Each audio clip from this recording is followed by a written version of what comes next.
Hi, I just wanted to do a quick video and kind of show you why I'm excited about having a house with a bunch of mature fruit trees. If you don't have mature fruit trees, plant them, grow them. I really think it's going to be amazing. And then I'll also show you a couple of projects that I'm working on that are other videos are going to be coming out pretty soon. Like for example, I'm in the process of building the actual coop part of my chicken coop. That's going to be the coop, and the rest is going to be the run. That's 4 foot by 8 foot. That video is going to be coming out in a few days, well, in a week probably. And then over here, I just wanted to show you these fruit trees. I had to trim back. It made me really sad. I had to trim back some of the branches, some of the lower hanging branches that had a lot of fruit on it on this apple tree, just because I was hauling lumber back and forth, and this is where I'm working on building the coop, and I had to be able to access it. They'll grow back. I'll be training the branches to grow horizontal and down, but I had to clear them out for that build. And then over here I had to trim a few branches, and they had a lot of fruit on them too. Made me really sad. But they were literally growing right into where the chicken run's going to be. And I'm going to have to trim a little bit of this weeping birch for the chicken run as well. So here I've got one apple tree here with quite a bit of fruit on it, and another apple tree here with a lot of fruit on it. I don't know if you can see some of those apples in amongst the leaves there. And then over here,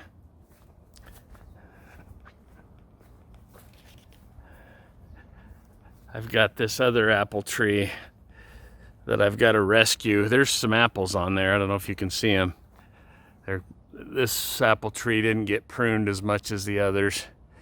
So a lot of the fruit is really high, and its main problem is it's being drowned by all these lilac bushes that I've got to. We trimmed a lot of them, and they're already growing back. So I've got to. That's going to be a ongoing battle to, once I finish clearing a bunch of those out, to keep fighting them off and keep them from growing back. But this will be another good apple tree that especially once I get it pruned.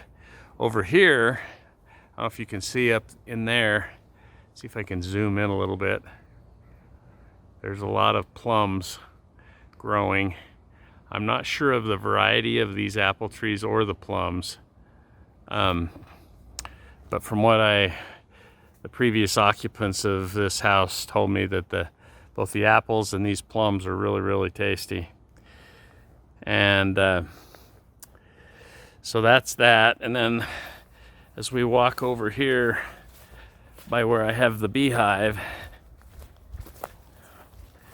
I've got a little apricot tree, and it's got some fruit on it as well.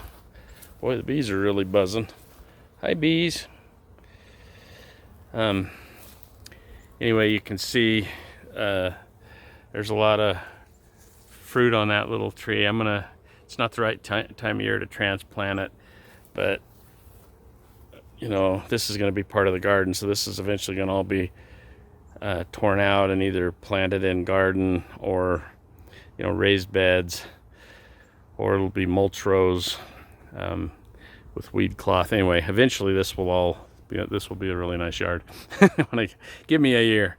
But anyway, so that little apricot tree will be transplanted over here somewhere, and then probably from here you can see that big pear tree. All of the fruit, those are pears on that pear tree. Let's walk over there and I'll show you. And then over here, there's a little pear tree. The big pear tree is the one that they didn't, the previous owner said didn't really produce last year, but there's tons on it now. So I'm thinking it must be a every other the year producer or something. this tree has a lot of fruit on it, this little pear tree, and it had fruit last year too, and according to the previous owners, it was really good pears, really good tasty pears. So again, apologize for the shaky camera, but as we walk around under here, I'll show you up in here. You can see all the pears. There's just a ton of pears, ton of fruit on this pear tree. Haven't decided whether I'm gonna try to prune this thing to get it shorter like I did the apple tree, or like we had done to the apple trees, or whether I'm going to leave it tall like a shade tree. Just depends on what the pears, what the fruit ends up like this fall. So that's that pear tree. And then as you get over here, here's this little other pear tree. And there's a lot of pears growing. They look like apples right now, but they're actually pears growing on that pear tree. Since I'm here, I want to show you, today is the day that I moved the checker partridge chicks. They're almost 3 weeks old, and I've weaned them off the, from what I read, that's a little early to do it, but it's like been in the 90s, high 90s, well, mid 90s to high 90s every day, and not cooling off that much at night.